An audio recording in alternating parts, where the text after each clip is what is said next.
Hey everybody, welcome back to the shop. Real quick today we're going to do a little video about the Doyle tools that I've been hanging on my wall back here. I think you saw them hanging in the right hand corner here during the tool wall builds that I've been doing. I've had a few questions about them. They're the Doyle line from Harbor Freight. Harbor Freight's been doing some interesting things lately with some higher quality tools. This line of tools to me is a higher quality line of tools. We all know Harbor Freight has the Pittsburgh line. They are hit or miss. If you got something from Pittsburgh that has an orange handle, it probably is going to fail on you. Some of the Pittsburgh Pro stuff with the black handles work very well. So it's kind of hit or miss. They're definitely all fairly inexpensive. This Doyle line is not inexpensive. It's more on line with pricing of the Cobalt or the Husky lines at Lowe's and Home Depot. But I think they're actually better than the Cobalt or Husky lines. These things are built very well. So I'm going to quickly list what I have here. I have the Linesman's Pliers. These are very well built. They're chunky. They're a big hunk of metal. They have what they call a fish tape puller in here, where you put the fish tape through here, pinch it off, and you can pull that fish tape if it gets stuck. It's a nice feature. I'll probably never use it, although I've pulled a lot of fish tape in my day. I hope to never have to do it again. These were $16.99, $13.59 after the 20% coupon. So there you go. $13.59 with the coupon is a fairly hefty price tag when you're in Harbor Freight. It's not a hefty price tag if you're walking into Home Depot or some of the high-end tool companies. It's still a cheap price. The next tool we'll talk about is the standard pliers. These are the weakest piece of equipment in the set, but they're also the cheapest at $5.99, $4.79 after the coupon. I'm not even sure I used the coupon on this. I might have paid the $5.99. They work. I've used them 5 or 6 times hanging these lights in the room here. They're fine to get behind something when you're turning a bolt to hold the bolt. They work fine.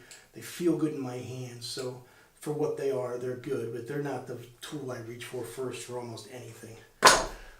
Next up is the dikes, diagonal cutters. They're frequently called dikes. These work very well. I've cut several things with these already. They have a good sharp crimping to them. Dikes crimp and squeeze out on the diagonal angles. So their cutting power is really more squeezing. This set, these are 8-inch. These feel good in my hand, but again, they're $14.99. Getting up there in price.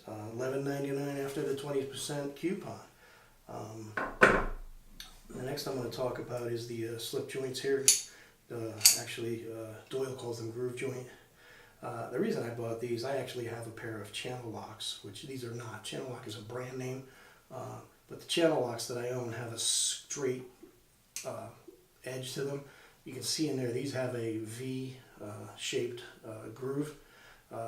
It's just supposed to help you with piping. It's going to go around the pipe better. Who knows?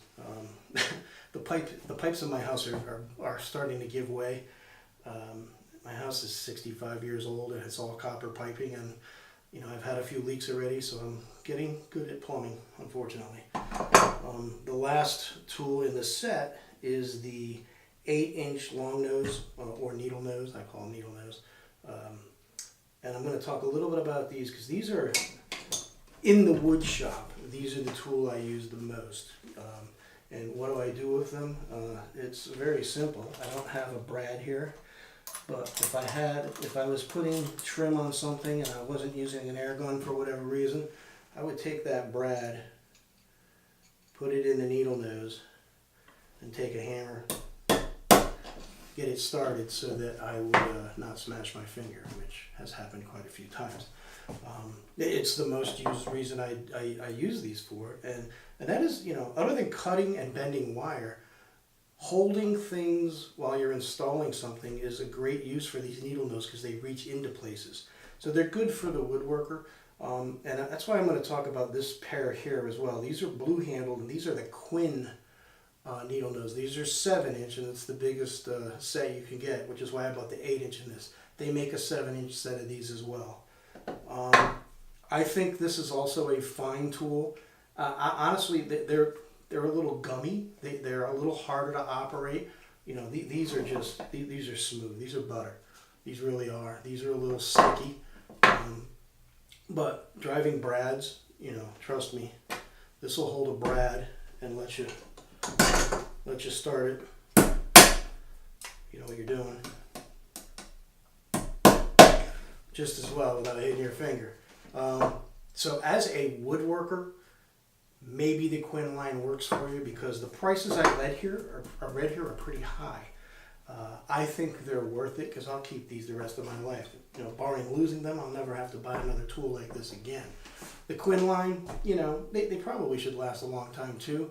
That they don't feel as good in my hand. They're a little skinnier, so that the rubber on there doesn't quite provide as much cushion. You know, like I said, they're gummier. They're not as fluid sliding. My guess is these are a little bit lower quality steel, but I have no way to prove that, so I shouldn't even say it. But if you have tools for other walks of life, and you're just looking for something as a recommendation for a wood shop, which is what I do here, so that's what I should be talking about, you could use the Quinn line in your wood shop, to be very honest with you. I purchased these to use. They're going to hang in my wood shop, but they're going to be used for everything in my house, my car, everything. So literally, I went with the best ones that were there. I can't justify going out and buying Klein for all of this because they're twice the price of these. They're very expensive, and I don't use them enough. These are going to hang on a wall and not be used daily. I'm not an electrician. I'm not a plumber. I'm not in a trade that would use a tool like this every day. Probably could have gotten away with this set, but I thought it was worth it to spend a little bit more money on the Doyles because I think the Doyles are well made. They feel good in my hand, and the feeling good in my hand is really the thing that did it for me. These feel good. That means something to me. You know, I've had them a couple of months. I don't have real long-term use on them yet, but I don't see any reason why they're not going to last. So any questions or comments you'd like to make, please down below write comment. Let me know if you think I'm wrong. I'm not perfect. This is my opinion on these tools, and my opinion is really only worth that. I hope people trust me to think I may know what I'm talking about. But if you have an idea that I'm wrong on one of these, please let me know. Again, thanks for watching. Please like and subscribe. Have a good day, and Happy New Year.